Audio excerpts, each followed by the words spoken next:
In modern fiction, Virginia Woolf articulates one of the most influential manifestos of literary modernism. Mrs. Dalloway does exactly what Woolf calls for in modern fiction. It examines ordinary minds during an apparently ordinary day. The novel takes place over a single June day in London, and nothing conventionally dramatic happens. Clarissa buys flowers, prepares a party, people walk through the city. Woolf plunges the reader into the middle of life. Mrs. Dalloway said she would buy the flowers herself. This seemingly trivial action signals both modernist arbitrariness, any beginning could do, and Clarissa Dalloway's quiet independence. For a woman of her class, buying flowers herself is an uncommon gesture, hinting at her resistance to being defined solely by social convention. Over the course of the day, Woolf traces Clarissa's movement from being identified primarily as Mrs. Dalloway to being addressed simply as Clarissa, suggesting a gradual reclaiming of personal identity beyond marital and social roles.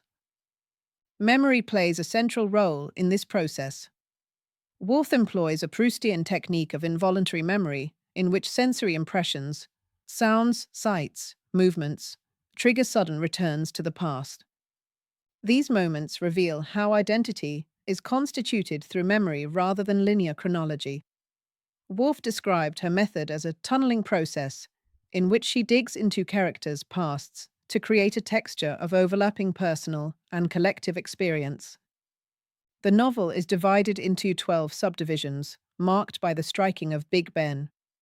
The clock becomes a structural and thematic anchor, organizing the characters' movements through London and emphasizing the inescapability of external, public time.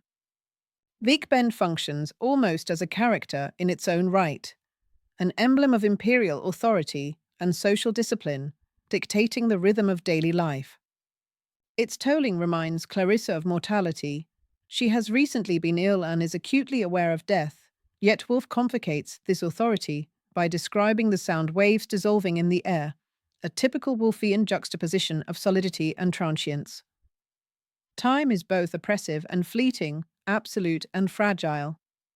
Class critique underpins the entire novel. Septimus's experiences expose the failures of post-war British society, particularly its treatment of mental illness.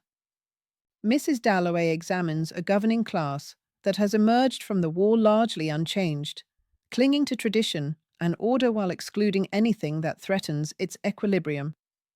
Septimus is one such threat. His insistence on remembering the war and his refusal to suppress emotion expose the moral bankruptcy of a society eager to forget. Septimus's wife, Regia, embodies another form of marginalization, a young foreign woman isolated in London, trying desperately to care for a husband transformed by war.